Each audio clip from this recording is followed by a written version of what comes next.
Around him were the walls and still waters of a protected harbor. To the west, he gazed at the solid buildings and paved streets of the city and at the market to the east. Despite the wait, he smiled and took a step. Then the lieutenant froze.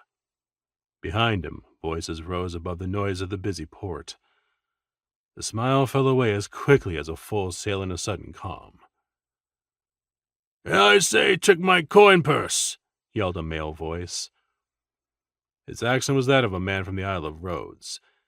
Based on his origin and his anger, Zarek assumed the sailor had already drawn his Sika. Rhodians were proud and did not shy away from a fight.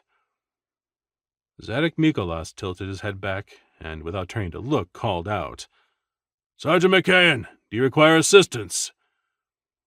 It might have been another culprit or troublemaker, but for the last 6 months, while the 100 archers fulfilled a contract to a king with a border problem, Lieutenant Mikolas's main source of aggravation had been Simed Metis. Big for his age and stupid for his actual years, the young man pulled a heavy war bow and consistently hit his targets. But he was lazy, liked to pick fights, and had the habit of taking items that didn't belong to him. "Truly a lazy and stupid thief," Zarek grumbled while waiting for an answer.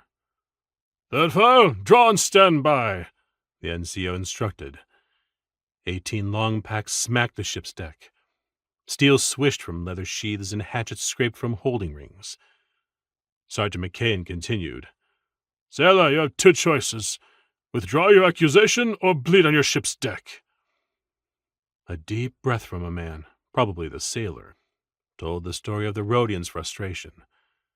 But the inhalation also informed Lieutenant Mikolas that the sailor would choose not to fight the Cretan archers. Then Sims vomited all over the situation. "I'm not sure I'm prepared to excuse the insult," Simed Metis announced. "My feelings are hurt. I think a silver coin would ease my broken spirit." But you have my coin purse," exclaimed the sailor. Transportation for the mercenary units required buying passage on merchant vessels from other nations.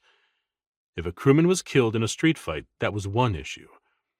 Murdering a sailor on his own ship, especially a Rhodian, would make it hard on the next detachment to find a ride back to Crete.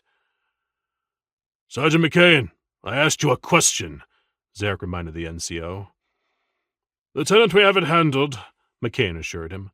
"Third file, disarm Sim and search him." The NCO's instructions changed the focus from the sailor, but didn't order the blades and hatchets to be put away.